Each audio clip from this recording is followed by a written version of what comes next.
హల్లెలూయా. ఈరోజు మనకి ఏర్పరిచిన దేవుని వాక్యము న్యాయాధిపతుల గ్రంథము 6వ అధ్యాయము 1 నుంచి 10 వచనములు చదువుకుందామండి. ఇశ్రాయేలు యెహోవా దృష్టికి దోషులైనందున యెహోవా 7 ఏండ్లు వారిని మిద్యానీయులకి అప్పగించెను. మిద్యానీయుల చెయ్యి ఇశ్రాయేలు మీద హెచ్చాయను గనుక వారు మిద్యానీయుల ఎదుట నిలువలేక కొండల్లోనున్న వాగులను గుహలను దుర్గములను తమకు సిద్ధపరచుకొనిరి.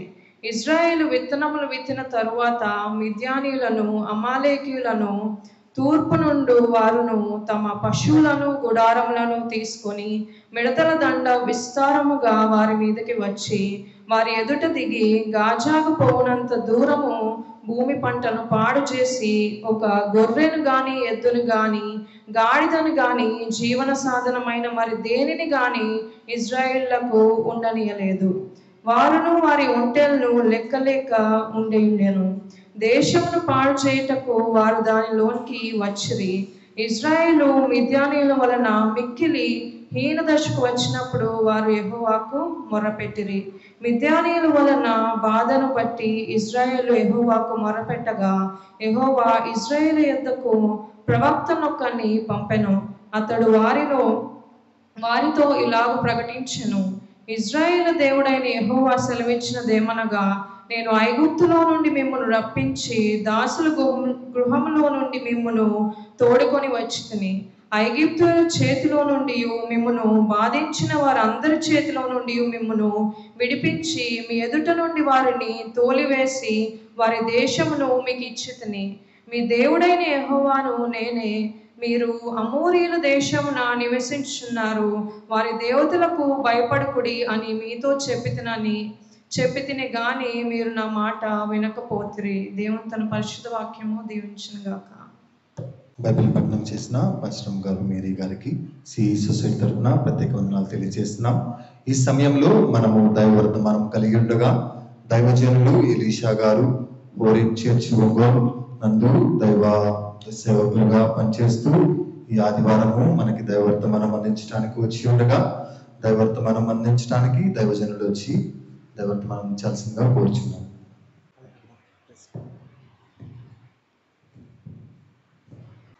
అందరికీ వందనాలండి.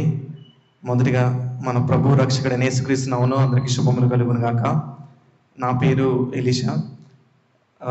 మేము మా యవ్వన కాలంలోనే దేవుని సేవ చేయాలని గొప్ప ఆశ కలిగి ముందుకు వెళ్తున్నాం. మా పరిచయం గురించి మా గురించి ప్రార్థన చేయండి. నా సాక్ష్యం ఇప్పుడు చెప్పను, కానీ నేనైతే ఎప్పుడు అనుకోలేదు దేవుని సువార్త నేను ప్రకటిస్తానని. కానీ దేవుడు ఈ లోకంలో బలహీనలు ఎన్నుకొని నిలబెడతాడనడానికి నేను ఒక ఉదాహరణ. మా నాన్నగారు పాస్ట్ అయినప్పటికీ నేను ఎప్పుడు వ్యతిరేకిని. ఇంట్లో అల్లరితో నాడుపాట్లు, స్నేహితులు, వీళ్ళ మధ్యలో ఇలాంటి నేపథ్యం కలిగిన వాడిని. కానీ దేవుడు తన మహాకృపను బట్టి రక్షించుకోవడమే కాకుండా ఆయన సువార్త నీ ద్వారా సిగ్గుపరచడానికి ఈ లోకల్లో నేను ఏర్పరచుకున్నాను, నన్ను లేపి పైకి తీసుకొచ్చాడు. అలాగే నాకు ఈ మధ్య వివాహం అయింది, 3 నెలలు అయింది. మేరీ తన పేరు. దాన్ని బట్టి ఎంతో సంతోషిస్తున్నాను. నా పెళ్ళి కూడా దేవుడు అద్భుత రీతిగా జరిపించాడు. ఏదో ఈ లోకంలో వాటి కోసం ఎతకకుండా, అంటే ఎలాంటి వాళ్ళు కావాలని ఎతకకుండా దేవుని స్వభావం కలిగి దేవుని స్వార్థ మీద ఆసక్తి కలిగిన వాళ్ళ కోసం ఎదురు చూసినప్పుడు నాకు దేవుడు నా భాగస్వామిని ఇచ్చాడు. అయితే వీటన్నిటికీ ఈ సమయం కాదు, కానీ చిన్న ఉదాహరణ చెప్పాను. మేము యూట్యూబ్ ఛానల్ కూడా రన్ చేస్తున్నాం. మాకు దేవుడు ఎక్కడైతే అవకాశం ఇచ్చాడో వాటిని ఈ లోక అంచుల వరకు మనము తీసుకెళ్ళడానికి ప్రయత్నిస్తూ ఉంటాం. దాంట్లో భాగంగా మాకు YouTube channel preach gospel ministries, అలాగే లివింగ్ ఫెయిత్ ఇన్ యాక్షన్ అని ఒక ఛానల్ ఉంది. LFIA అని మీరు టైప్ చేస్తే వస్తుంది. ఎలీషా మేరీ అనుకుంటున్నా మీకు వస్తుంది. సో అది నా చిన్న ఇంట్రడక్షన్ మీకు. అయితే ఈరోజు ఇక్కడికి రాకముందు దేవుడు మాతో 2 రోజుల ముందుగా మాట్లాడుతూ ఉన్నాడు. దేవా, నేను చిన్నవాడిని కదా, నేను యవనస్తుని కదా, నువ్వు కొన్ని చోట్ల వెళ్ళమన్నప్పుడు నాకు భయం వేస్తుంది, కష్టంగా ఉంది. అందరూ మా ఎన్నికని వారు ఎలా తీసుకుంటారు అని 2 రోజుల క్రితం నాకు సుజాత ఆంటీ పిలవలేదు. అప్పటికి నేను మీరు ఇంట్లో ప్రార్థన చేస్తున్నప్పుడు యెరెమీయా గ్రంథంలో మాట్లాడాడు. నేను చిన్నవాడిని అని నువ్వు అనద్దు, నువ్వు ఎక్కడికి పంపిస్తే అక్కడ నువ్వు వెళ్ళు, నీతో నేను మాట్లాడిస్తానని చెప్పి నన్ను ధైర్యపరిచాడు. అలాగే నేను మీ ముందు ఉండగలిగాను. అయితే ఇక్కడ ఉన్నవారు ఎంతమంది ఈరోజు దేవుడు నాతో మాట్లాడబోతున్నాడని ఆసక్తిగా ఎదుర్కొంటున్నారు? దేవుడు మనతో మాట్లాడే దేవుడు. ఈ సృష్టి అంతా మాటతో కలుగజేశాడు. ఆయన ఒక మాటతో నీ జీవితంలో ఉన్న ఇరుకు, ఇబ్బంది, కష్టాన్ని తీయగలడు. ఎందుకంటే ఈ లోకము ఆయన మాట మీద ఆధారపడింది. ఆయన వాక్యమైన దేవుడు, వాక్యం పలుకుతుంది, మాట ద్వారా సమస్తము సాధ్యమవుతుంది. దేవుని దగ్గరికి ఎవరికి కూడా ఆశతో ఆసక్తిగా ఎవరన్నా వచ్చినప్పుడు వారిని ఒట్టి చేతులతో నిరాశగా పంపించలేదు. ఎంతో మంది ఆయన మధ్యలో ఉన్నప్పటి గుంపులో ఎవరైతే ఆశతో తన్ని తాకారో వారికే స్వస్థత. ఈ రోజు ఒక ఆదివారంగా ఏదో మాట వరుసకి మనము ఇక్కడ ఉంటే మనకి లాభం లేదు, కానీ దేవుడు నాతో మాట్లాడబోతున్నాడు. నాతో మాట్లాడితే నేను ఎలాగైతే ఉన్నానో అలా నేను రేపు ఉండను. ఈ రోజు నేను నిరాశతో, నిస్పృహతో, ఈ రోజు నేను ఉన్న స్థితిలోనే ఉండిపోకుండా దేవుడు నాకు మాట ద్వారా విడుదల చేస్తాడని ఆశతో మీరు ఈరోజు ఉండాలని నేను కోరుతున్నాను. ఒకసారి మనం పైకి లేగుదామా? చిన్న ప్రార్థన చేసుకుందాం. పరిశుద్ధ దేవ, మీకే వందనాలు అయ్యా. నేను మట్టివాడిని, నేను ఏమాత్రం చేతగాని వాడిని. నా నోటి పెదవుల మీరు తాకండి. నీ బిడ్డలు నీ వాక్యం కోసం ఎదురు చూస్తున్నారు. వారికి వారి జీవితాల్లో ఏ విషయం గురించి సతమతమవుతున్నారో నాకు తెలియదు, కానీ మీరు సర్వం ఎరిగిన దేవుడు. ఆది నుంచి అంతవరకు మీరు ఎరిగిన దేవుడు, సృష్టికర్తవి. వారు ఏ విషయంలో అయితే బాధపడుతున్నారో వారిని నీ మాట ద్వారా ధైర్యపరచండి. నీ మాట ద్వారా వారికి విజయం ఇవ్వండి. నీ మాట ద్వారా వారి కుటుంబాన్ని కట్టండి. నీ మాట ద్వారా వారి కుటుంబంలో విడుదల దయచేయండి. ఏ అనారోగ్యంతో బాధపడుతున్నారో నీ మాట ద్వారా వారికి స్వస్థత దయచేయండి. నీ మాట ద్వారా నాకు దేవుడు ఉన్నాడు, ఈ రోజు నేను బలపడ్డాను, నన్ను చేసిన సృష్టికర్త నాకు తోడున్నాడు అన్న నమ్మకంతో ఈ రోజు ఇక్కడి నుంచి వెళ్ళలాగా మీరు సహాయం చేయండి. పరిశుద్ధాత్మ దేవ, మీకే వందనాలు. ఆత్మ దేవుడు మన మధ్యలో సంచరిస్తున్నాడు. ఎక్కడ 2-3 కూడిన నామాన్ని ప్రార్థిస్తున్న అక్కడ నేను ఉన్నాను అన్నారు. ఆయన ఆత్మ రూపంలో సంచరిస్తున్నాడు. మనం నమ్ముదాం ఈరోజు. ఆయా నీ ఆత్మతో మమ్మల్ని అభిషేకించండి. నీ ఆత్మ కుమ్మరింపు మాకు దయచేయండి. మీ ఆత్మ ద్వారా నడిపించమని. అలాగే ఈ మైక్ ద్వారా వింటున్న ప్రతి ఒక్కరిని మీరు జ్ఞాపకం చేసుకోండి. వాళ్ళ విశ్వాసాన్ని బలపరచండి. ఆది నుంచి అంతవరకు తోడి నుండి ఎటువంటి దుష్ట ప్రభావం లేకుండా కేవలం మీకు మహిమ కలుగురాకున ఈ గుడికి అంతా జరగమని యేసు నామమున ప్రార్థిస్తున్నాం తండ్రి. ఆమేన్. Thank you. కూర్చున్నాం. ఇక్కడ ఉన్న ఎంతమంది, లేదా ఇలా అడుగుతాను, ఇక్కడ ఉన్న మీరందరూ ఈరోజు ఒక స్థితిలో ఉన్నారు. మీరు చేసే ఉద్యోగము, వ్యాపారము, మీరు చదివిన చదువు అది మీకుంది కదా, లేదా మీ కుటుంబ నేపథ్యము, మీకున్న రిలేటివ్స్, మీకు తెలిసిన పేరు ప్రఖ్యాతులు, లేదా మీకు తెలిసిన రాజకీయ నాయకులు, ఇవన్నీ మనకు ఒక బ్యాక్గ్రౌండ్గా ఉన్నాయి. ఈ బ్యాక్గ్రౌండ్ని మీ మనసులో ఇప్పుడు ఉంచుకోండి. మీకు చేతైన దాన్ని బట్టి, మీకు ఎంత స్కిల్ ఉంది, మనకెంత సామర్థ్యం ఉంది ఏదో ఒక రంగంలో, దాన్ని బట్టి మీకు ఒక చిత్రాన్ని మీరు ఉంచుకోండి. అర్థమవుతుంది? ఇప్పుడు అదే చిత్రంతో మీరు కళ్ళు ఒకసారి మూసుకోండి. అదే చిత్రంతో ఒకసారి కళ్ళు మూసుకోండి. ఇప్పుడు ఇక్కడ ఉన్న మీరు, లేదా ఈ స్వరం వింటున్న మీరు, ఈ రోజు నుంచి 1 సంవత్సరం తర్వాత మీరు ఎలా ఉండబోతున్నారు, లేదా ఈ రోజు నుంచి ఒక 5 ఏళ్ల తర్వాత మీరు ఏ స్థానంలో చూడగలుగుతున్నారు, మిమ్మల్ని మీరు ఊహించుకోండి. నేను ఒక 5 ఏళ్ల తర్వాత ఎలా ఉండబోతున్నాను, లేదా 1 సంవత్సరం తర్వాత నేను ఎలా ఉండబోతున్నాను. అందరూ ఊహించుకున్నారా? ఊహించుకుంటే కళ్ళు తెరవచ్చు. ఊహించుకోండి, కళ్ళు తెరవచ్చు. ఊహించుకున్నారా? మీరు ఎంత గొప్పగా ఊహించుకున్నా ఈరోజు అది దేవుని పట్ల నీకు ఉన్న ప్రణాళిక కంటే చాలా తక్కువ. అర్థమవుతుందా? హల్లెలూయా. మీరు ఎంత గొప్పగా ఊహించుకున్నా అది దేవుని ఊహ కంటే మీ ఊహ చాలా తక్కువగా ఉంది. అంటే మీరు మీ తెలివితేటలు బట్టి, లేదా మీకున్న చదువు బట్టి, మీరు చేస్తున్న పని బట్టి, నాకు ఇప్పుడు ఫలానా ఒక 10,000 వస్తున్నాయి, రేపు పొద్దున ఒక 5,000 పెరుగుతాయేమో, 5 సంవత్సరాలకు ఒక 50,000కి వస్తాయేమో అనుకోండొచ్చేమో. లేదా నేను ఒక బీటెక్ చదువుతున్న విద్యార్థిని, నాకు అందరూ ప్లేస్మెంట్స్ మా క్యాంపస్లో ఒక 2 లక్షలు ఎక్కువ వస్తే, 20,000 తక్కువ వస్తే నాకు ఒక 50,000 వస్తాయేమో అనుకుంటున్నాయేమో. లేదా వ్యాపారం చేస్తున్నావు, నాకు ఒక 10,000 లాభం వస్తుంది, ఒక 5 సంవత్సరాలు పోతే ఒక 50,000 లాభం వస్తే ఎక్కువ అనుకుంటున్నాయేమో. కాదు. దేవుడు నీ పట్ల ఉద్దేశాలు ఇంకా పెద్దగానే ఉన్నాయి. నీ కోసం నువ్వు బ్రతకడం కాదు, కానీ నీవు తన ప్రజల కోసం బ్రతికేలాగా నేను చేయగలడు. హల్లెలూయా. అంటే అంత సమృద్ధి, అంత ఉన్నత స్థానం, అంత హెచ్చుగా నేను దీవించాలని దేవుడు కోరుకుంటా ఉన్నాడు. అది ఎప్పుడు సాధ్యమైద్ది? ఇలా మనము ఇతరులకి ఆశీర్వాదకరంగా, లేదా ఒక జనాన్ని, తన ప్రజల్ని నాయకత్వాన్ని వహించే బిడ్డలుగా మనం ఎప్పుడు దేవుడు పైకి తీసుకొస్తాడు?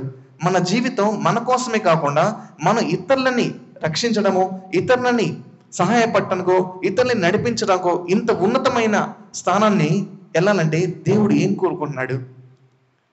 ఇది ఒక అంశం.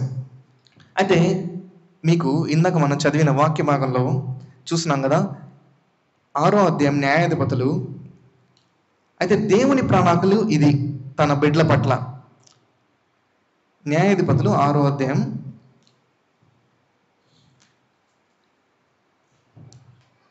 మీరు చూస్తున్నారు కదా, ఇజ్రాయేలును యెహోవా దృష్టికి దోషులైనందున 7 ఏళ్ళు ఇతర రాజ్యాలు, పొరుగు దేశాలకి అప్పగిస్తారు బుద్ధి చెప్పడానికి.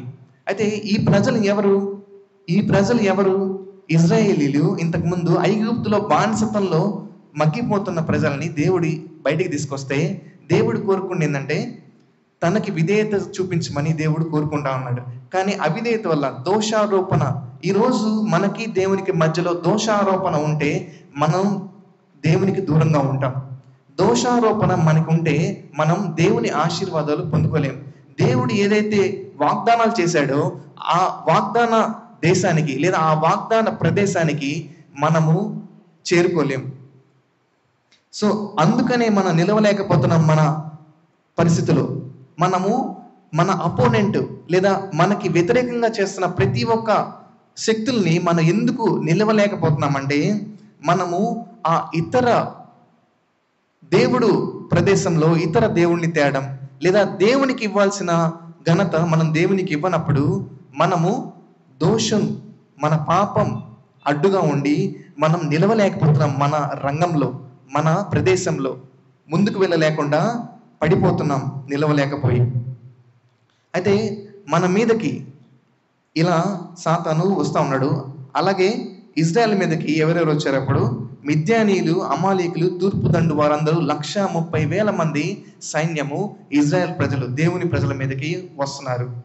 అయితే ఈ దేవుని ప్రజలు అంతమంది వస్తున్నప్పటికి కూడా వాళ్ళేమి, అంతకుముందు లైఫ్ ఎలా ఉంది, అంతగా దేవుడు వాళ్ళని కాపాడినా కూడా ఇలాంటి ప్రదేశం ఒకసారి చూద్దాం. 6వ అధ్యాయం 6వ వచనంలో, మిక్కిలి హీన దశకు వెళ్ళేదాకా దేవుడికి మొర్ర పెట్టలేదంట. నేను ఈ వచనం చూసినప్పుడు ఎంత బాధపడ్డానంటే, అవును కదా, మనం ఇంతకు ముందు హీన దశకు వెళ్తే కానీ దేవుడు గుర్తురాడు. నాకు కూడా ఒకప్పుడు హీన దశకు వెళ్ళినప్పుడు, దేవుడా ఈ ఎగ్జామ్ ఒక్కటి పాస్ అయ్యా, నేను బాప్తిని తీసుకుంటాను అని చెప్పి మోసం చేసిన రోజులు ఉన్నాయి చిన్నప్పుడు. అయితే దేవుడు హీన దశకు వెళ్ళినప్పుడే దేవుడిని ప్రార్థించాలని కోరుకోడు. అయ్యా ఈ అనారోగ్యం ఒక్కటి తప్పించయ్యా అనేదాకా దేవుడు కోరుకోవట్లేదు. అయ్యా ఈ గట్టు పరిస్థితుల నుంచి నన్ను బయటికి అనేదాకా దేవుడు నిన్ను కోరుకోవట్లేదు. ఆయన ప్రార్థన, నువ్వు హీన దశకు వెళ్ళక ముందే దేవుని ప్రార్థిస్తున్నావా? ఈరోజు దేవుడు నిన్ను నన్ను అడుగుతున్నాడు. హీన దశకు వెళ్ళేంత దాకా మనం ఎందుకు దేవునికి మొర పెట్టకుండా ఉండాలి? రోజు మన కంఫర్టబుల్ లైఫ్లో మనము ఎంతో సులువుగా ఉన్న జీవితాన్ని జీవిస్తూ ఉంటాం. అంటే నాకు ఏ ఇబ్బంది లేదు, నేను ఈరోజు ఒక సంపాదనలో ఉన్నాను, నాకు ఏ ఇబ్బంది లేదు, నేను ఈరోజు ఒక చదువుకుంటా ఉన్నాను, నాకు ఏ ఇబ్బంది లేదు కదా, నాకు ఇంకా దేవుడు ఎందుకు అనే ధోరణి మనకుంటే, మనకి సడన్గా అంటే ఏమంటారు అన్న తెలుగులో, అకస్మాత్తుగా ఒక విపత్తు మన మీద పడుతుంది.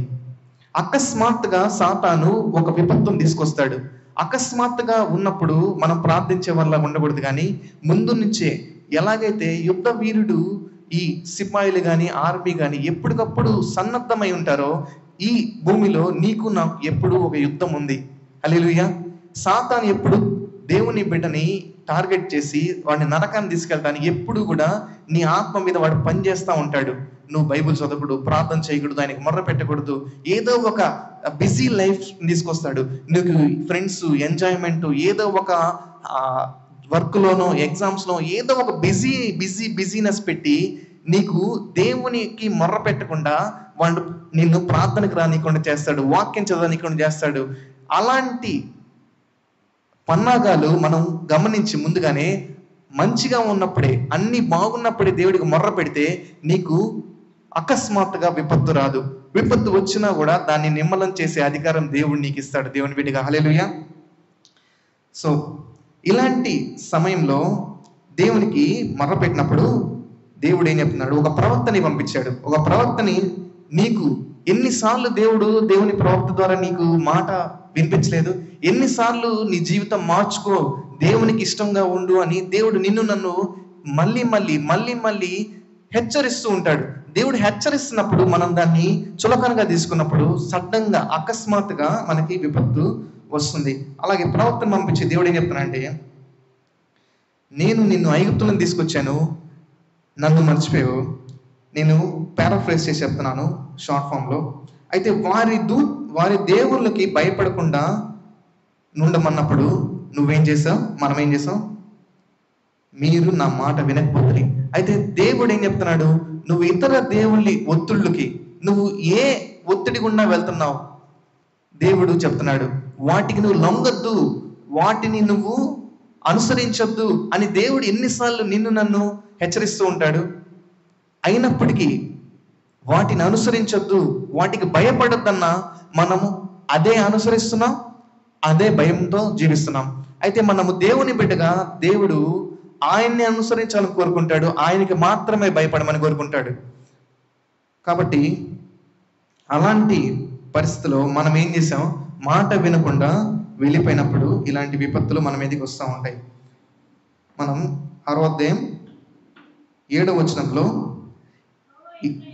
ఇలాంటి సమయంలో దేవుడు ఇంత హీన దశకి వెళ్ళిపోయినా నువ్వు మొర్ర పెడితే మళ్ళీ దేవుడు నీ మొర్ర వింటాడు. హల్లెలూయా. పక్కన చెప్పండి, ఎంత హీన దశలో నువ్వు వెళ్ళినా నీ మొర్ర దేవుడు వింటాడు. అయితే ఇందాక చెప్పినట్టు అంత హీన దశలోకి వెళ్ళేదాకా మనం ఉండకుండా ముందుగానే దేవునికి మొర్ర పెట్టి ముందుగానే ఆయనతో నడుద్దాం. అయితే ఇలాంటి సమయంలో గిద్యోన్ని ఎన్నుకొని దేవుని దూతని గిద్యోనికి పంపించి, పరాక్రమం కలిగిన బలాఢ్యుడా, యెహోవా నీకు తోడే ఉన్నాడని అతనితో చెప్పాను. అయితే గిద్యోని ఏం చెప్తానంటే, అయ్యా నిజంగా దేవుడు నాకు తోడు ఉంటే నాకెందుకు ఈ శ్రమ? మనకు కూడా అనిపిస్తూ ఉంటది కదా చాలాసార్లు, ఎందుకు దేవుడు నాతో తోడున్నాడని అనిపిస్తా ఉంది, కానీ నాకు ఎందుకు ఈ శ్రమ, ఎందుకు ఈ కష్టం, ఎందుకు నేను ఇంత గడ్డు పరిస్థితిలో ఇంత హీన దశలోకి నేను వెళ్ళిపోతున్నాను అని మనకి ఒకవేళ అనిపిస్తే మనం మనల్ని ప్రశ్నించుకున్న విషయం ఏంటంటే, నువ్వు దేవుని వాక్యం పట్ల ఎంత శ్రద్ధగా ఉన్నావు? దేవునికి తప్ప వేరే దేవుళ్ళకి కానీ దేవుడి స్థానంలో ఇంక ఏది, ఇప్పుడు మనం అనుకుంటాం మన క్రైస్తవులం కదా, నేను ఏ దేవుణ్ణి ఆరాధించట్లేదు కదా, మరెందుకు నాకు ఈ బాధ? దేవుని స్థానంలో ఏది ఉన్నా అది విగ్రహారాధనే. హల్లెలూయా. ఆ దేవుని స్థానంలో నీకు ఈరోజు ఏంటి? నీ కెరీర్ ఉందా? నీ ఉద్యోగం ఉందా? లేదా నీ చదువు ఉందా? లేదా నువ్వు బాగా ప్రేమించే వ్యక్తి ఉన్నాడా? అబ్బాయి ఉన్నాడా? అమ్మాయి ఉందా? లేకపోతే నీ కొడుకున్నారా? లేదా కుమార్తె ఉందా? దేవుని కంటే ఏది ఎక్కువగా ప్రేమించిన డబ్బైనా, పేరైనా, ఇంకా ఏదైనా కానీ అది విగ్రహారాధనతో సమానం. హల్లెలూయా. ఎంతమందికి అర్థమైందంటే హల్లెలూయా చెప్తారు ఒకసారి. సో అలాంటి విగ్రహాలు నీ మీద నీ జీవితంలో ఏలుబడి చేస్తున్నాయా చెక్ చేసుకుందాం. అయితే ఇలాంటి సమయంలో గిద్యోనుతో మాట్లాడి, నేను నీకు తోడున్నాను, నువ్వు భయపడద్దంటే, గిద్యోను నాకు తోడుంటే ఇలా ఎందుకు జరిగింది దేవా అంటే, సో గిద్యోను అవిశ్వాసంలో ఉన్నప్పుడు దేవుడు ధైర్యపరిచి ఆయన నడిపిస్తాడు. అయితే దేవుని దూత మాత్రమే కాదు కానీ యెహోవా దేవుడు మన యేసయ్యే స్వయాన దిగి మనతో నడిపించి మన బాధని నెమ్మదిపరచడానికి, మనకు ధైర్యపరచడానికి మన దిగొస్తాడు. అది ఒకసారి చూద్దాం. 14వ వచనం, 6వ అధ్యాయం. అంతటా యెహోవా అతని తట్టు తిరిగి, బలం తెచ్చుకొని వెళ్ళు. దేవుడు స్వయంగా, యెహోవా దేవుడు, మన యేసయ్య మనకి చెప్తున్న మాట ఏంటంటే, నువ్వు బలం తెచ్చుకొని నువ్వు మిద్యానీయుల చేతిలోకి, వాళ్ళని నీ చేతిలోకి ఇస్తున్నాను, నువ్వు వెళ్ళన్నాడు. నువ్వు వెళ్ళాలి, నువ్వు బలం తెచ్చుకో, నీకు దేవుడు తోడే ఉన్నాడు. అప్పుడు గిద్యోను ఏం చెప్తాడు చూద్దామా? 15వ వచనం. నేను ఎన్నిక లేని వాడిని, కనిష్ఠుడని అని చెప్తా ఉంటే, ఇవన్నీ వద్దు, నువ్వు మైనారిటీ అని చెప్పొద్దు. పక్కన చెప్పండి, నువ్వు మైనారిటీ అని చెప్పొద్దు, ఎన్నిక లేనివాడు అని చెప్పొద్దు. నీ కులము, నీ గోత్రము, నీ కుటుంబము, నీకున్న ఏది కూడా అవసరం లేదు. నీకున్న చదువు, నీకున్న ప్రఖ్యాతలు, నీకున్న పలుకుబడి ఏది కూడా అవసరం లేదు. మనకేం కావాలంట? నేను. అప్పుడు గిద్యోనులో నిన్ను పెట్టుకోండి. ఎప్పుడు కూడా నేను గిద్యోను అన్నప్పుడు మీరు మీ పేరు పెట్టుకోండి, ఓకేనా? గిద్యోనుతో దేవుడు ఏం చెప్తున్నాడు అంటే, నాతో దేవుడు ఏం చెప్తున్నాడు? అందరూ చెప్పండి, నాతో దేవుడు ఏం చెప్తున్నానంటే, నేను నీకు తోడేందును గనుక ఒక్క మనిషిని హతం చేసినట్లు మిద్యానీయులను నీవు హతం చేయను అని సెలవిచ్చను. అంటే 130,000 మంది సైన్యము ఒక్క మనిషిని చంపినట్టు నువ్వు చంపుతావు. అంటే చంపడం అంటే ఏంటి? నీకు ఎదురుగా సాతాను ఏ పన్నాగం పన్నినా, ఎంత మంత్రాలు, ఎంత శక్తులు, ఎంత చేతబడులు, ఎంత కాంపిటీషన్ ఉన్నా నీకు వ్యతిరేకంగా ఒక్కసారిగా నేను హతం చేస్తాను. నీకు నేను తోడేనాను కాబట్టి నేను విజయం ఇస్తానన్నాడు. హల్లెలూయా. అయితే మీకు దేవుడు తోడే ఉన్నాడా? ఆ నమ్మకం నీకుందా? ఒకసారి మనల్ని మనం పరీక్షించుకుందాం. అయితే దేవుడు ఇలా తోడే ఉన్నాను, నీకు ఏం పర్వాలేదు, నువ్వు ధైర్యంగా ఉండన్నప్పుడు గిద్యోను అవిశ్వాసంలో ఉంటారు. మనం కూడా, అయ్యా అసలు నువ్వేమో వాక్యంలో చెప్తున్నావు, ఈ వాక్యమేమో సత్యము అని నమ్మమంటున్నావు, ఈ వాక్యం ద్వారా నా బ్రతుకు మారుతుంది, నేను బాగుపడతాను, నా కుటుంబం బాగుపడుతుంది, నేను విజయం చూస్తానని చెప్పి నువ్వు మళ్ళీ పదే చెప్తున్నావు, కానీ నాకు నమ్మకం రావట్లేదు, మన విశ్వాసం రావట్లేదు అన్న పరిస్థితిలో ఉన్నామా? మీరు స్వచ్ఛందంగా చెప్పచ్చు, ఇబ్బంది లేదు. కొన్నిసార్లు దేవుని వాగ్దానాలు నా జీవితంలో నెరవేరుతాయనే అనుమానం మీకు ఎప్పుడన్నా వచ్చిందా? ఇబ్బంది ఏం లేదు. దేవుణ్ణి అవిశ్వాసంలో ఉన్నప్పుడు విశ్వాసాన్ని బలపరచమని అడగచ్చు, తప్పు లేదు. నాకు విశ్వాసాన్ని పెంచాయి అని అడగచ్చు, ఎందుకంటే విశ్వాసాన్ని కర్త, దాన్ని కొనసాగించేవాడు యేసుక్రీస్తు కాబట్టి ఆయన్ని మనం అడగచ్చు, తప్పులేదు. అడుగుడి మీకు ఇవ్వబడుతుంది. అయినా విశ్వాసంలో బలపరచమని కొన్ని పరీక్షలు మనం పెట్టచ్చు. అయితే పరీక్షలో దేవుడికి మనం ఎప్పుడు పెట్టచ్చు? విశ్వాసంలో బలపరచమనడానికి పెట్టచ్చు. అవిశ్వాసం నుంచి ఆయన నమ్మడానికి, ఆయన కార్యాలు, ఆయన వాగ్దానాలు నమ్మడానికి మనము ఆయన్ని పరీక్షించవచ్చు, ఆయన్ని మనం అడగచ్చు. కానీ ఎప్పుడు ఆయన్ని పరీక్షించకూడదు? నువ్వు నిజమైన దేవుడు అయితే ఆయన సార్వభౌమాధికారాన్ని మనం ప్రశ్నించకూడదు. కానీ విశ్వాసంలో బలపరచయా, ఈ వాగ్దానాలు నేను పొందుకోవడానికి నాకు విశ్వాసం సరిపోవట్లేదు, ఈ లోకంలో ఉన్న ఆలోచనలు నన్ను తొక్కు వేస్తున్నాయి, డామినేట్ చేస్తున్నాయి, ఆధిపత్యంగా వహిస్తున్నాయి, కాబట్టి ఈ వాక్యం గొప్పది, నమ్మాలంటే నాకు సరిపోవట్లేదు, కాబట్టి నాకు విశ్వాసాన్ని ఇవ్వమన్నప్పుడు దేవుడు ఏం చేస్తాడు? సూచనలు ఇస్తాడు. హల్లెలూయా. ఒక సూచన కనపరచమని అన్నప్పుడు నేను మీ యొద్దకు వచ్చి నా అర్పణను, అయితే ఇక్కడ మీరు చూస్తున్నారా, గిద్యోను సూచన అని అడిగినప్పుడు తనకున్న దాంట్లో అర్పణ ఇచ్చే వైఖరి కలిగి ఉన్నాడు. హల్లెలూయా. అయితే దేవునికి ఆ అర్పణ అవసరం లేదు, కానీ గిద్యోను గ్రాటిట్యూడ్తో ఆ అర్పణ తీసుకొని వస్తాడు దేవుడికి. అయితే మనకి దేవుడు వాగ్దానం చేసినప్పుడు దేవునికి మనము ఎలాంటి వైఖరి, నా హృదయాన్ని చూస్తాడు అర్పణప్పుడు. కయ్యేను హేబెలు తెచ్చిన అర్పణలో దేవుడు హృదయాన్ని చూస్తుంది దేవుడు. అయితే మన అర్పణ మన హృదయ వైఖరికి సాదృశ్యం కాబట్టి మన హృదయ వైఖరి దేవుడు చూసే దేవుడుగా మనకున్నాడు. ఆ అర్పణని దేవుడు స్వీకరించి తర్వాత, నీకు సమాధానం భయపడకుము. అయితే దేవుడు ధైర్యపరుస్తున్నాడు ఏమనంటే, నీకు సమాధానం భయపడకుము, నీవు చావు అని సెలవిస్తున్నాడు. ఈరోజు ఎంతమంది ఇలాంటి పరిస్థితిలో ఉన్నా నాకు తెలియదు. ఈ రోజుతో నాకు చావే శరణ్యం అని ఎంతమందో నాకు తెలియదు. దేవుడు నీతో చెప్తున్నాడు, నువ్వు చావనవసరం లేదు, నువ్వు చావవు, నువ్వు సమాధానంగా ఉండు, భయపడద్దు.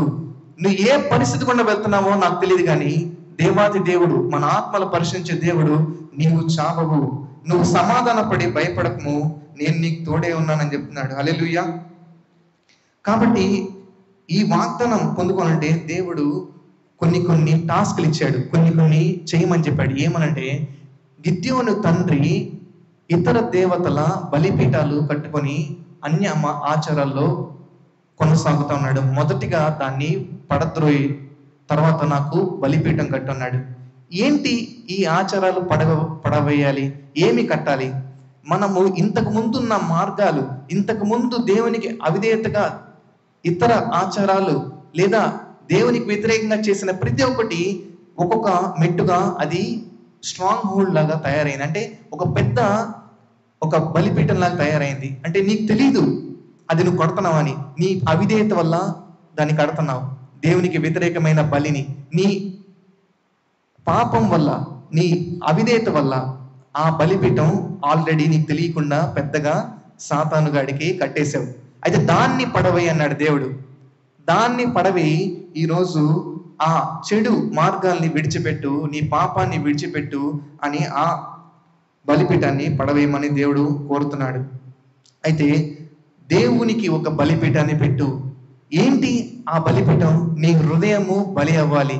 నీ హృదయము విరిగి నలిగి పాప అలవాట్లు, ఈ పాపం అవిధేయత తీసివేసి నీకు ఏదైతే ఇష్టంగా ఉందో దేవుని స్థానంలో ఇంతకుముందు పెట్టావే, దేవునికి అవిధేయతగా ఉన్నప్పుడు అది బలి అవ్వాలి. హల్లెలూయా. ఎంతమందికి అర్థమవుతుందండి? ఆ బలిపీఠం మీద నీకు దేవుని స్థానంలో నీ జీవితంలో ఒకటి ఉంది, ఇష్టంగా అది పెట్టేసి దేవునికి అర్పిస్తే దేవుడు నీకు విజయం ఇవ్వబోతున్నాడు. హల్లెలూయా.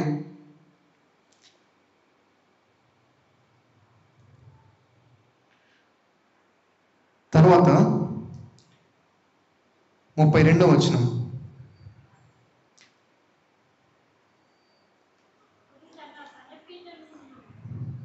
ఒకడు తన బలిపీఠమును విరుగుగొట్టినందున అతని బయలు వాదించుకున్నా. అంటే బలిపీఠము పడగొట్టిన తర్వాత వారందరూ ఈయన మీదకి వ్యతిరేకంగా వచ్చారు.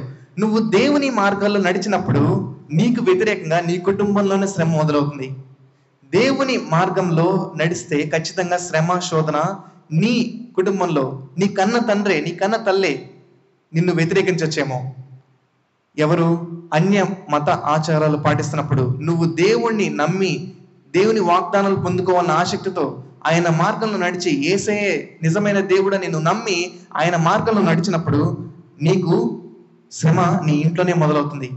నువ్వు దాన్ని తట్టుకొని నీ ఇంట్లో నీకు విజయం వస్తే నీకు బయట నీకు విజయం ఇస్తాడు దేవుడు.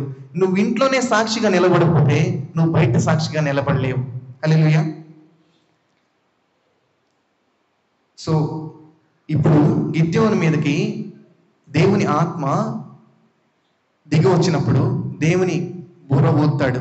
బూర ఊదినప్పుడు తన జనులు అందరూ కలిసి 32,000 మంది అవుతారు. ఆ 32,000 మంది వచ్చినప్పుడు వీరు నాకు అవసరం లేదు అంటాడు. ఇంతమంది ఎక్కువైపోయారు. నీ దగ్గర ఉన్న టాలెంట్, నీ దగ్గర ఉన్న స్కిల్ అవన్నీ చూసుకొని నువ్వు అతిశయపడద్దు. దాని ద్వారా నీకు దేవుడు విజయం ఇవ్వడు. నీకు దేవుని తలంపులో నీ పట్ల ఎంతైతే ఉన్నతంగా ఉందో ఆ ఉన్నత స్థాయికి నువ్వు వెళ్ళాలంటే నీ దగ్గర ఉన్న వాటి మీద నువ్వు ఆధారపడద్దు. హల్లెలూయా. నీ దగ్గర ఉన్న వాటి మీద నువ్వు ఆధారపడినప్పుడే దేవునికి మహిమ ఇస్తావు. అప్పుడే ఆయనకి మహిమ వస్తుంది. అయితే వాళ్ళని ఫిల్టర్ చేసేసి 32,000 మందిని నాకు అవసరం లేదు, నీతో జనులు ఎక్కువ మంది ఉన్నారు, నా బలము చేత వాళ్ళు అతిశయపడతారని ఎవరైతే భయపడుతున్నారో వారిని వెళ్ళిపోమంటాడు. అర్థమవుతుందా? మీరు దేవుని మార్గంలో నడిచేటప్పుడు భయపడితే మీకు విజయం రాదు. హల్లెలూయా. అర్థమవుతండి? మీరు భయపడితే దేవుడు మీకు విజయం ఇవ్వలేడు.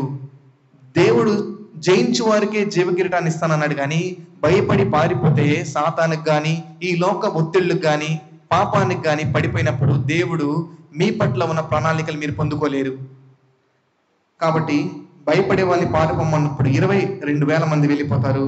తక్కిన వారు ఎంతమంది? 10,000 మంది.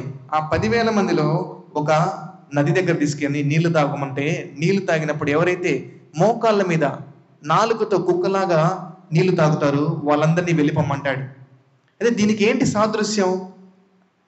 300 మంది చేత్తో నీళ్ళు తీసుకొని తాగుతారు. దీనికి ఏంటి సాదృశ్యం అంటే, ఏది అలా నాలుగు పెట్టి తాగినప్పుడు ఏది పడితే అది తాగేస్తారు. అంటే కుక్క తన వాంతికి తిరిగి వెళ్ళినట్టుగా మళ్ళీ అదే పాపానికి తిరిగి వెళ్ళేవాళ్ళు నాకు అవసరం లేదు. దేవుడు స్పష్టంగా చెప్తున్నాడు, నువ్వు పాపాన్ని విడిచిపెట్టకుండా అదే పాపాన్ని మళ్ళీ మళ్ళీ చేస్తుంటే నీ ద్వారా విజయం రాదు, నీకు విజయం రాదు.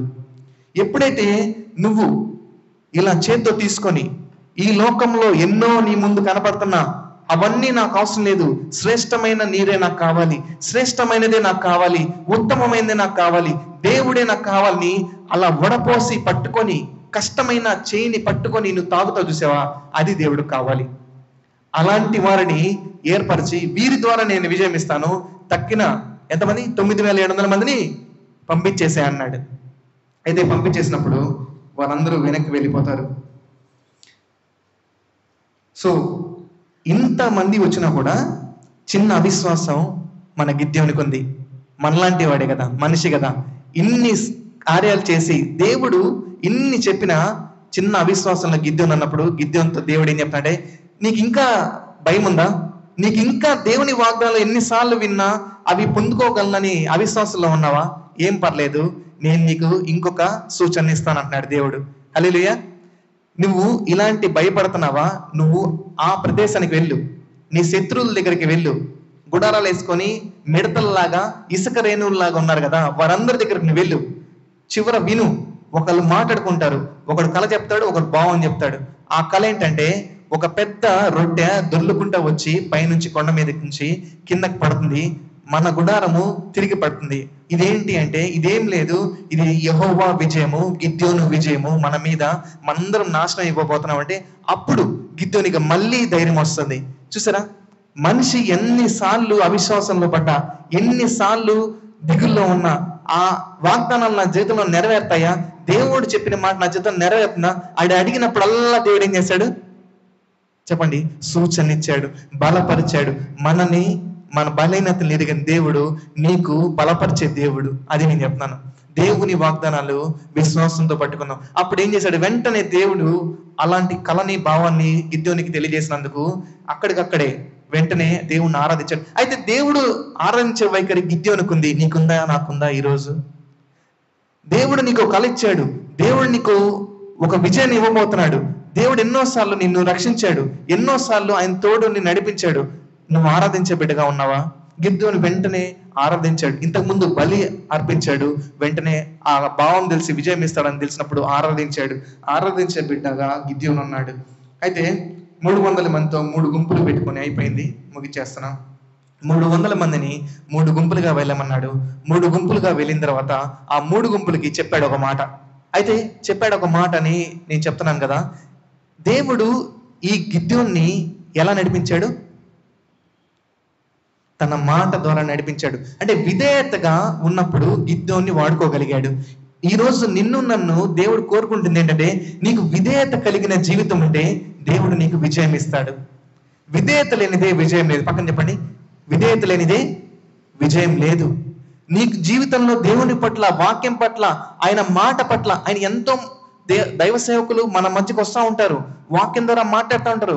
మనకి ఆ వాక్యం మీద విధేయత చూపించే జీవితం మనకు ఉందా లేదా ప్రశ్నించుకుందాం. అలా వచ్చి కేవలం వినుమట్టుకే మనం ఉంటే మన జీవితంలో విజయం రాదు. కాబట్టి విధేయతగా ఉన్నప్పుడే మనకు విజయం వస్తుంది. గిద్యోను దేవుని మాటకి లోబడ్డాడు, దాని మాట ప్రకారమే చేశాడు. అయితే గిద్యోను దగ్గర ఈ యుద్ధానికి గెలవడానికి ఏ ఆయుధం వాడలేదు. అంటే కత్తి, డాలు, ఈటలు, బల్లెము లేదు, కానీ తను దేవుడు చెప్పాడు కాబట్టి బూరలు పట్టుకున్నాడు. హల్లెలూయా. ఒక చేత్తో బూరలు, ఒక చేత్తో దివిటి, కుండను పట్టుకున్నాడు. అయితే బూర ఏంటి, దివిటి ఏంటి, కుండ ఏంటి అంటే 3 మీకు మీ ముందు ఉంచాలనుకున్నాను. బూర విజయం నీ నోటితో ఊరితేనే వస్తుంది. మనము ఈ భూమి మీద మన నోటిని వాడకపోతే మనకి విజయం రాదు. మన నోట్లో జీవ మరణాలు నాలుక వశమని మనకి ప్రోవర్బ్స్, సామెతల్లో ఉంటుంది. అయితే విజయం మన నోటితో పలకకుండా దేవుని వాక్యాలు, వాగ్దానాలు, ఎప్పటికప్పుడు వాగ్దానాలు మన నోట్లోంచి విడుదల అవ్వాలి. వాక్యం విడుదల అవ్వకపోతే నీకు విజయం రాదు. కుండ దేనికి సాదృశ్యం అంటే మనం గట్టిపడిపోయి ఉన్నాం, మన హృదయం మందం పడిపోయింది. ఎన్నో సార్లుగా అవిధేయతలో బ్రతికినప్పుడు, పాపం చేసినప్పుడల్లా ఎట్లా అవుతుందంటే, ఈ కూలి పని చేసుకున్న వారి చేతులు ఎంత గట్టిగా ఉంటాయండి. ఎందుకు? వారు గట్టిది పట్టుకొని వాళ్ళ చేయి గట్టిగా అవుతుంది. అలాగే మనం పాపం చేసినప్పుడల్లా మన హృదయం గట్టి పడిపోతూ ఉంటది. మనం దేవునికి అవిధేయతలో ఉన్నప్పుడల్లా మన హృదయం గట్టి పడిపోతూ ఉంటది. అలాంటి గట్టిపడిన హృదయము విరగాలి. అందుకనే దేవుడు హృదయము విరిగి నలిగిన హృదయం దేవునికి ఇష్టమైన బలిగా దేవుడు కోరుకుంటాడు. మనము విరగాలి, అప్పుడే దాని లోపల ఉన్న దివిటి బయటకు వెళ్తుంది. ఈ లోకంలో వెలుగు కలుగునుగాక, నీ ద్వారానే వెలుగు బయటికి ప్రకాశింపజేయాలి. నువ్వు ఎప్పుడైతే గట్టిగా ఉంటావో నీ లోపల దివిటి బయటికి రాదు, నీ లోపల వెలుగు బయటికి రాదు. నువ్వు ఎప్పుడైతే విరిగి నలిగిన హృదయంతో దేవుని సన్నిధిలో ఆయన క్షమించమని, ఆయన పాపాలని, నీ పాపాలన్నీ ఆయనకి ఒప్పుకొని ఆయన రక్తంలో కడగమన్నప్పుడే నువ్వు విరుగుతావు, నువ్వు నలుగుతావు. ఆయనలో నలగకుండా, ఆయనలో విరగకుండా నీలో ఒక వెలుగు, పరిశుద్ధాత్మ దేవుని వెలుగు ఈ లోకంలోకి రాదు, అడ్డుగా ఉంటుంది. కాబట్టి అది దేవుడు మనకి ఆత్మీయ మర్మంగా ఉంచాడు. అయితే ఎప్పుడైతే గిద్యోను ఏం చెప్తాడో, నన్ను మీరందరూ అనుసరించండి, నన్ను అనుసరించి మీరు నడిచినప్పుడు విజయం వస్తుంది. నేను ఎప్పుడైతే బోర ఊతానో అప్పుడు మీరు బోర ఊదండి, నేను ఎప్పుడైతే కొండ పగలగొడతానో అప్పుడు కొండ పగలగొట్టండి, నేను ఎప్పుడైతే ఈ దివిటి పట్టుకుని ముందుకు వెళ్తానో యెహోవా విజయము గిద్యోను విజయము అన్నానో మీరు అదే మాట అని అన్నాడు. హల్లెలూయా. అందరూ చెప్తారా? యెహోవా విజయము నా విజయము. అర్థమవుతుందా? అందరూ ఒకసారి మళ్ళీ చెప్తారా? యెహోవా విజయము నా విజయము అని మీరు కేకలు వేస్తూ, సాతాను ఇంతకు ముందు నీకు దగ్గరలో గుడారాలు వేసుకొని ఉన్నాడే వాడికి వినపడాలి ఈ మాట. ఎప్పుడైతే ఈ మాట ఎదురుగా గుడారాలు వేసుకొని మిద్యానీలు కానీ, అమాలీకులు కానీ, తూర్పు దండ వారందరూ కూర్చున్నారే, మిడతల లాంటి, ఇసుకరేణు లాంటి వాళ్ళు నలుదిక్కుల ఈ మాట విని వాళ్ళు వణికిపోయి పరిగెత్తి పారిపోయారండి. హల్లెలూయా. నీ స్వరం నిన్ను భయపెట్టిన సాతానికి వినపడాలి. హల్లెలూయా. వినిపిస్తుందండి? నీ స్వరము నిన్ను భయపెట్టిన సాతానికి వినిపించాలి. అప్పుడే వాడు నీ ఎదురు నుంచి పారిపోతాడు. నువ్వు ఎప్పుడైతే ధైర్యంగా దేవుని వాగ్దానాల్ని చేత పట్టుకొని, నేను ఒంటరి కాదు, నాతో దేవుడున్నాడు అని చెప్పి, నేను ఒంటరి కాదు, నాతో దేవుడున్నాడు, నాతో దేవుడుంటే ఎదురుగా ఎంతమంది ఉన్నా నాకు భయం లేదు.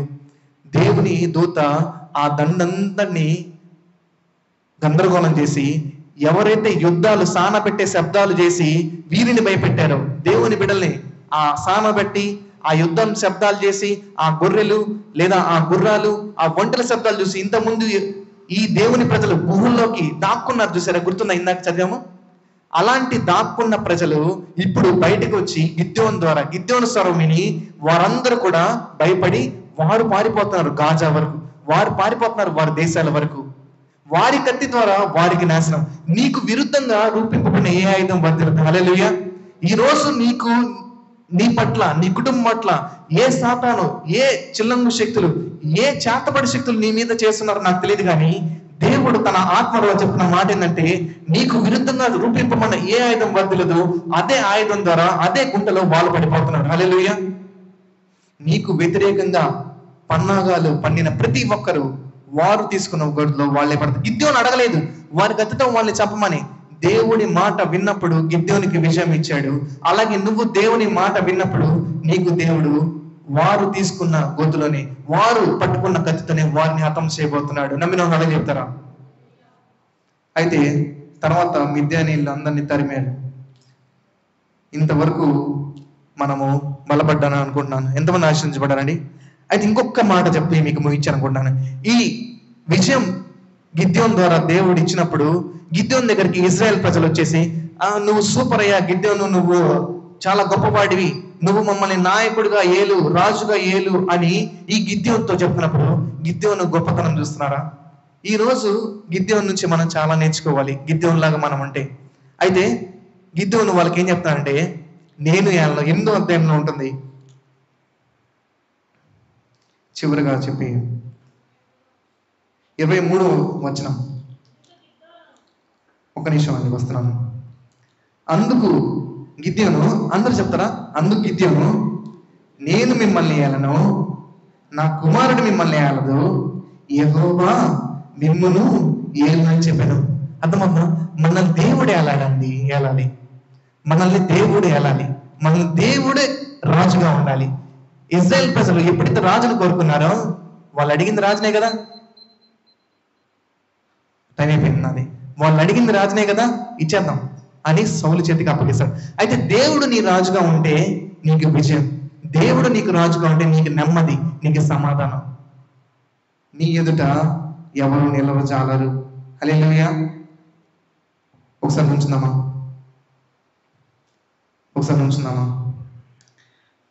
చిన్న ప్రార్థన చేసుకొని ముగిద్దాం.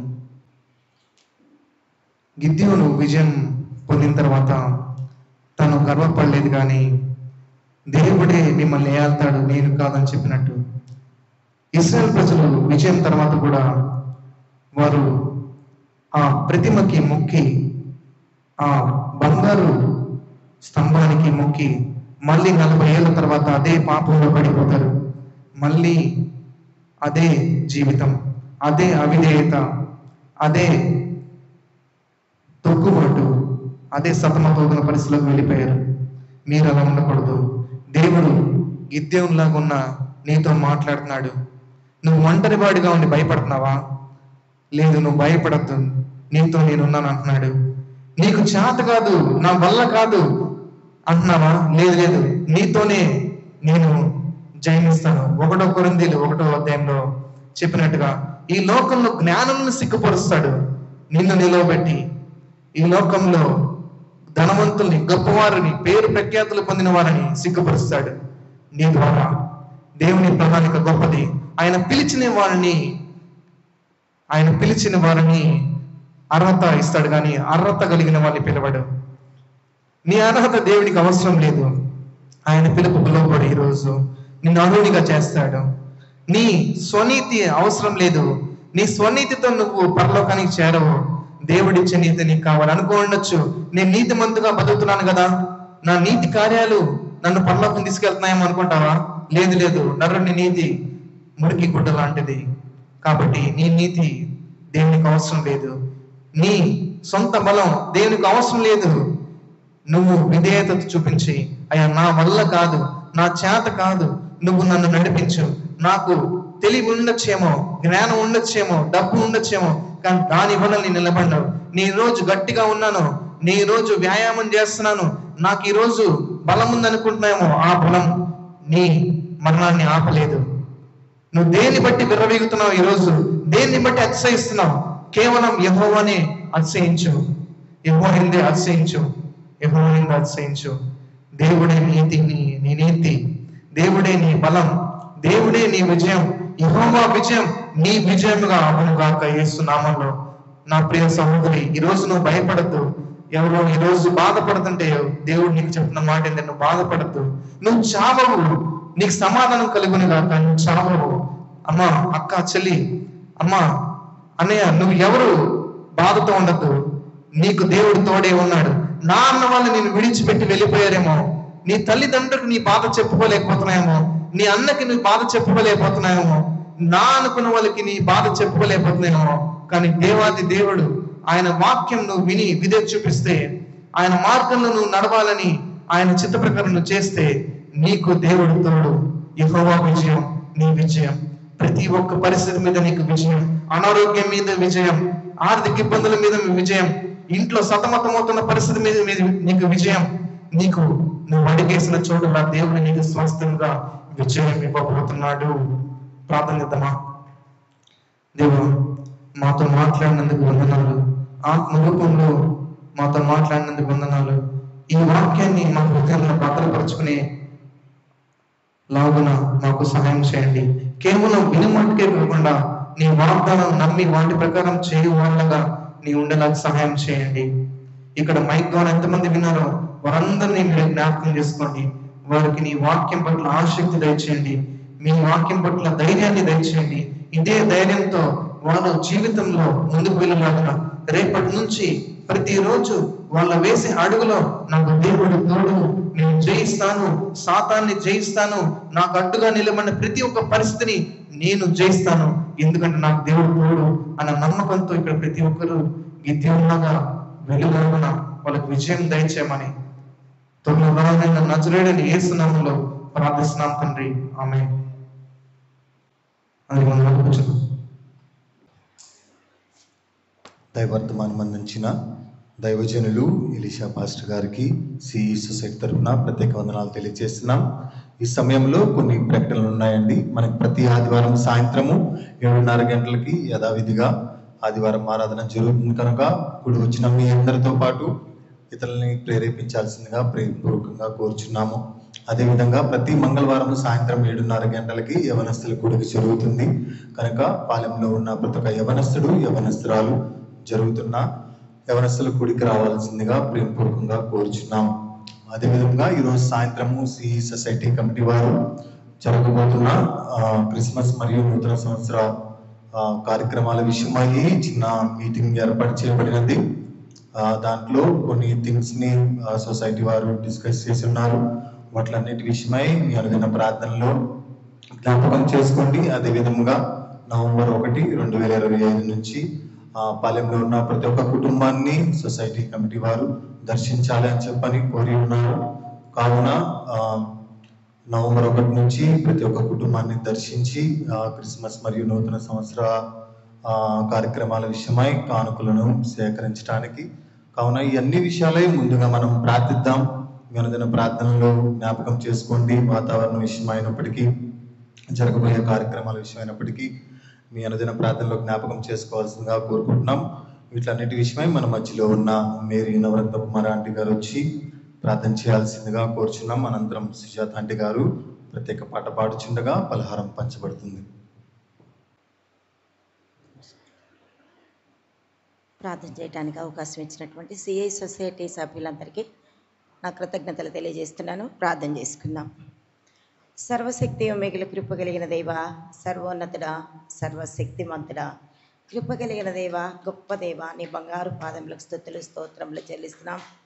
నాయన మేమేమై ఉన్నామో అంతయు నీ కృప అయి ఉన్నామని ప్రభా పౌలు ద్వారా విని ఉన్నాం. అవును నాయన, మేము ఉనికి కలిగి జీవించగలుగుచున్నామంటే అది కేవలం నీ కృప. శాశ్వతమైన ప్రేమతో మమ్మల్ని ప్రేమించుచున్నానని చెప్పిన దేవా నీకు వందనాలు తండ్రి. నీ ప్రేమను పొందుకునే అర్హత మేము కలిగి ఉండడానికి సహాయం దయచేయమని ప్రార్థిస్తున్నాను ప్రభా. గత పునరుద్ధాన దినము నుండి పునరుద్ధాన దినము వరకు నాయన మా పాలెంలో ఉన్న అన్ని ఫ్యామిలీస్ని భద్రపరిచిన విధానానికి వందనాలు తండ్రి. ఈ దినము ప్రతి ఆలయంలో ఆరాధనలు జరిగినాయి ప్రభా. ఆరాధనలన్నింటిలో మీరు మహిమ పొంది ఉన్నారని నమ్ముచు ఉన్నాం తండ్రి. అలాగే ప్రభా ప్రతి ఆదివారం నాయన ఈవినింగ్ టైం ప్రభా మా బిడ్డలు ఏర్పాటు చేసినటువంటి సిఈ సొసైటీ ప్రాంగణంలో తండ్రి ఆరాధనను కూడా మీరు నాయన మా జీవితాల ద్వారా మహిమ పొందారని నమ్ముచు ఉన్నాను ప్రభా. ఈ దినము వాక్య పరిచర్య చేసినటువంటి పాస్టర్ గారిని మీరు ఎంతగానో బ్లెస్ చేసిన ఆయన మంచి వాక్యము విత్తడానికి మీరు ఆ బిడ్డకి మీరు ఇచ్చిన జ్ఞానాన్ని బట్టి నీకు వందనాలు ప్రభా.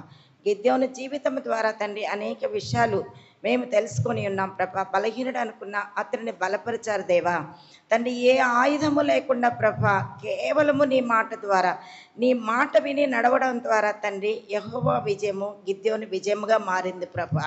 యేసయ్యా నీకు వందనాలు స్తుతులు స్తోత్రములు తండ్రి. అవును ప్రభా, మేము విధేయత కలిగి నీకు లోబడి నీ మాట ప్రకారము నీ వాక్కును మా నోటి ద్వారా ప్రచురిస్తూ ప్రభా మా హృదయంలో ఉన్న కాఠిన్యాన్ని తొలగించుకొని నాయన నీ వెలుగును విరజిమ్మే వారముగా ఉండటకు నాయన ఈరోజు మేము నేర్చుకున్నటువంటి వాక్యము ద్వారా ప్రభ మమ్మల్ని బలపరిచిన విధానాన్ని బట్టి నీకు వందనాలు స్తుతులు స్తోత్రములు చెల్లిస్తున్నాను నాయన. అవును ప్రభ, మీకు విధేయులమైతే సమస్తము సాధ్యం తండ్రి. యెహోవా విజయము గిద్యోను విజయం ఎలాగో ప్రభ నీ విజయము మా విజయముగా ఉన్నట్లు మా జీవితాల్లో బలపరచమని వేడుకుంటున్నాం. కేవలం నాయన మీ మాటే కాదు ప్రభ, మేము లోబడటం కూడా ఉండాలి నాయన, అది మాకు నేర్పించమని వేడుకుంటున్నాం తండ్రి. యేసయ్య ఈ ఆరాధనలు అటెండ్ అయిన ప్రతి బిడ్డను బట్టి నేను స్తుతులు చెల్లిస్తూ ఉన్నాను తండ్రి. విన్న ప్రతి వాక్యాన్ని మా హృదయంలో భద్రపరుచుకొని వాక్యానుసారంగా జీవించడానికి అనేక సార్లు వాక్యాన్ని నెమరు వేసుకుంటూ మా జీవితాన్ని ముందు కొనసాగించుకుంటూ మీరు మాకు నేర్పించమని వేడుకుంటున్నాను యేసయ్య. ఇదిగో తండ్రి బిడ్డ ప్రకటించిన విధంగా నాయన నవంబర్ 1వ తేదీ నుండి ప్రభ అన్ని కుటుంబాలని తండ్రి ఈ సొసైటీ బిడ్డలు దర్శించబోతూ ఉండగా తండ్రి తండ్రి నీ యొక్క జన్మదినాన్ని జరుపుకున్నట్టుకు ముందుగా వేసిన ఈ ప్లాన్ అంతటి నాయన మీరు సఫలం చేస్తారని నమ్ముచూ ఉన్నాను ప్రభా. అత్యధికంగా చాలా గొప్పగా తండ్రి నీ జన్మదినాన్ని జరుపుకోవడానికి బిడ్డలు చేస్తున్నటువంటి ఆ ప్రయత్నాలన్నిటిని ప్రభా ఆది నుండి అంతం వరకు నాయన మీ ప్రజెన్స్ని, మీ ఆలోచనని, మీ ప్లాన్ని వాళ్ళలో ఉంచి సమస్తము అనుకూలపరిచి సక్సెస్ఫుల్గా జరిగించమని వేడుకుంటున్నాను యేసయ్య. యేసయ్య అంత మాత్రమే కాదు నాయన, గొప్పగా జరగడం కాదు కానీ గొప్పగా నీ స్వార్థ విత్తబడడానికి నీ సహాయం దయచేయమని అటువైపుగా బిడ్డలను అడుగులు వేయించమని వేడుకుంటున్నాను యేసయ్య. వాళ్ళు చేస్తున్న ప్రతి ప్రయత్నంలో మీరుండండి నాయన, ప్రతి ఆలోచనలో మీరుండండి నాయన. ముందుగా మీరు ఆలోచన వారికి మీరు అనుగ్రహించమని వేడుకుంటున్నాను యేసయ్య. ఈ సిఈ సొసైటీ బృందంలో ఉన్న ప్రతి బిడ్డ కూడా తండ్రి ఒకళ్ళనొకళ్ళు నాయన బలపరుచుకుంటూ ప్రతి ఆలోచన ఒకరితో ఒకరు షేర్ చేసుకుంటూ మంచిగా కార్యక్రమాలు నిర్వహించడానికి మీరు కృపా సహాయం మెండుగా దయచేయమని అడుగుతూ ఉన్నాను తండ్రి. ఎవరైనా నాయన ప్రాణాంతకమైన వ్యాధుల్లో ఉన్నట్లయితే వారిని జ్ఞాపకం చేసుకోండి ప్రభా. మా పాలన ప్రతి కుటుంబాన్ని దర్శించండి, కుటుంబంలో ఉన్న ప్రతి అవసరత తీర్చండి. అంత మాత్రమే కాదు నాయన, నీవు బలపరిచే దేవుడు అని తెలుసుకున్న నాయన ఇక్కడ జరుగుతున్నటువంటి ఆరాధనకి నాయన ప్రతి ఆదివారం ప్రభా ప్రతి ఒక్కళ్ళు ప్రేరేపింపబడి సకాలానికి వచ్చిన ఆయన వాక్యం వినడానికి సిద్ధపరచమని నీ సన్నిధిలో గోజాడి ప్రార్థన చేస్తున్నాను ప్రభా. నా ప్రార్థన ఆలకిస్తారు, సహాయం చేస్తారు, ఈ ఆవరణంతా నిండేలాగున మీరు కృప చూపుతారని నమ్ముచూ ఉన్నాను దేవా. నీకు వందనాలు తండ్రి. పాస్టర్ గారిని బ్లెస్ చేయండి తండ్రి. వాళ్ళ యొక్క పరిచర్యని, వాళ్ళ యొక్క తండ్రి ప్రోగ్రామ్స్ అన్నిటినీ అత్యధికంగా నాయన ఉన్నత స్థానంలో నిలబెట్టి ప్రభా నీ సాక్షి బిడ్డలుగా అనేక ఆత్మలను నీ దగ్గరికి చేర్చేవారిగా వారి నుంచి మనం వేడుకుంటూ తండ్రి చేరి వచ్చిన ప్రతి బిడ్డను బట్టి నీకు స్తుతులు అర్పిస్తూ తండ్రి నీ యొక్క పరిశుద్ధాత్మ కుమ్మరింపును మా అందరి మీద ఉంచమని తండ్రి యేసయ్య, ఇంకా ఎవరైతే నాయన నీలో ఎదగలేని స్థితిలో ఉన్నారో ప్రభా వారందరినీ ప్రేరేపించి నీవు ఏంటో వాళ్ళు తెలుసుకొని ప్రభా వారి జీవితాలని సరిచేసుకొని నిత్యరాజ్య వారసులు అవటానికి మమ్మల్ని అందరినీ సిద్ధపరచమని ప్రభా నా తప్పులు మన్నించమని నా ప్రార్థన మాకు దీవెనకరంగాను నీకు మహిమ కారణంగాను ఉండేట్లు చేయమని బిడ్డలందరికీ అత్యధికమైన బ్లెస్సింగ్స్ అనుగ్రహించమని యేసు అతి పరిశుద్ధ నామంలో అడిగి వేడుకుంటున్నాను తండ్రి. ఆమేన్. థ్యాంక్ యూ అమ్మా. మనందరం లేచి నుంచుదాం, పరలోక ప్రార్థన చేసుకుని వెళ్దాం. పరలోకమందున మా తండ్రి, మీ నామం పరిశుద్ధపరచును గాక, మీ రాజ్యం భూమి మీదకి వచ్చును గాక, మీ చిత్తం పరలోకములగలవి భూమి మీద నెరవేరును గాక. మా అనుదిన ఆహారం నేడు మాకు దయచేయము, మా రుణస్థులను క్షమించము, మా రుణములు క్షమించము, మా శోధన తెగ కీడు నుంచి దృష్టి నుంచి తప్పించము. ఎందుకంటే రాజ్యము బలము మహిమ నిరంతరము నీవే తండ్రి. ఆమేన్. మన పరమ తండ్రి ప్రేమయు యేసుక్రీస్తు యొక్క కృపయు పరిశుద్ధాత్మ అన్యోన్య సహవాస సమాధానం ఇప్పుడు నువ్వు ఎల్లప్పుడూ గిద్యోనికి తోడేండి విజయం ఇచ్చినట్టు యెహోవా విజయం మన విజయమైనట్టు ఇక్కడున్న ప్రతి ఒక్కరికి విజయం దయచేసి బలపరిచి ముందుకు నడిపించి సమాధానంతో తోడే నడిపించును గాక. ఆమేన్. ఆమేన్. Praise lord. తల్లి ప్రేమ కన్నా తండ్రి ప్రేమ కన్నా ఉన్నతమైనది యేసుని ప్రేమ. తరములు మారిన తల్లి ప్రేమ